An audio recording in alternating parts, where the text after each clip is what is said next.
Already কিন্তু আমরা অনেক সাবধানতা অবলম্বন করে কাজটা করেছি এবং ভাইব্রেশনের যে ইস্যুটা আসছে সেটা কিন্তু এর থেকে আরো হেভি হেভি জিনিস ছিল যেগুলো মানে আমরা দূরে করেছি। মানে আপনি দেখবেন যে যেই সাইট তার থেকে অন্তত ন্যূনতম 10-15 ফিট দূরে আমাদের এই এক্সকাভেটরগুলো থাকছে। তবে এটা মানে এটার অবশ্যই সম্ভাবনা হতে পারে যে যেহেতু ওখানে পাইপই নেই, মানে ওই গর্ত যেটা ছিল সেখান থেকে কিন্তু পাইপটা উঠে গিয়েছে। সুতরাং এরকম ঘটনা ভাইব্রেশন ছাড়াও হতে পারে, যে একটা মাটির হালকা চাপ পেলেও এটা কাভার হয়ে যেতে পারে ওই গর্তটা। আর আমরা তো বললামই যে আমরা এসেই দেখেছি যে যেই ভিকটিমের উপরেই অন্তত প্রচুর পরিমাণে মাটি পড়েছে, যে মাটিতে এটা আসলে চাপ পড়ে গেছে। এই তৎপরতা কি সারা রাত চলবে? আমরা চেষ্টা করতে থাকবো।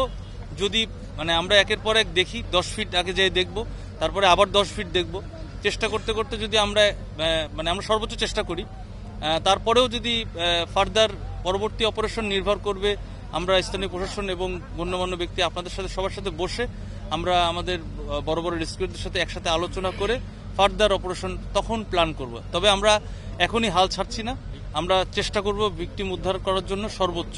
আমরা অবশ্যই প্রিপেয়ার্ড, কিন্তু আমাদের সীমাবদ্ধতা রয়েছে।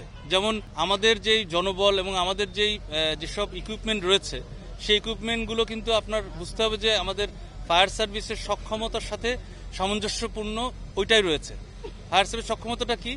আমাদের ফায়ার সার্ভিস আগে যখন 2009 সালে ধরেন ছিল 200টা প্লাস স্টেশন। এই মুহূর্তে যখন আমি দাঁড়িয়ে কথা বলছি তখন আমাদের স্টেশন সংখ্যা 537, কিন্তু জনবল কিন্তু একই রয়ে গিয়েছে। এই সীমাবদ্ধতা সব জায়গায় রয়েছে।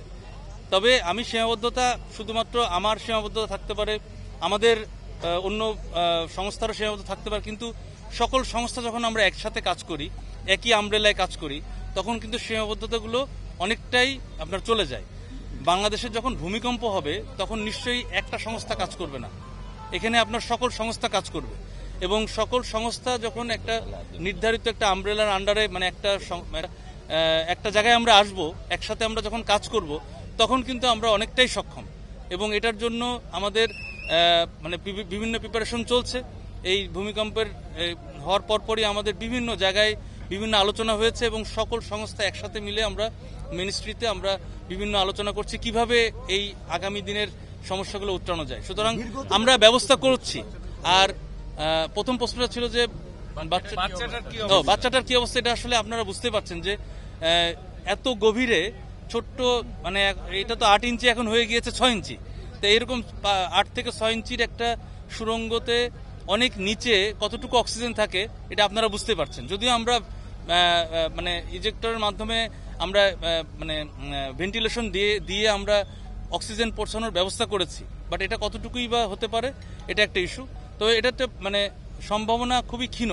তারপরেও অলমাইটি আল্লাহ যদি চান যে অবশ্যই অনেক কিছু সম্ভব, তবে সম্ভাবনা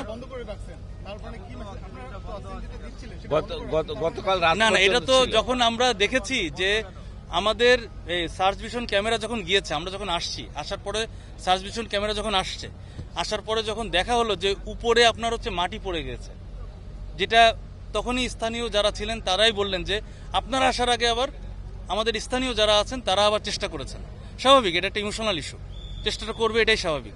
কিন্তু আমরা যখন সার্চ ভিশন ক্যামেরা দিয়ে দেখলাম তখন কিন্তু মাটি পেয়েছি, মাটি এবং খড়কুটো, এটা সারা বাংলাদেশ দেখেছে।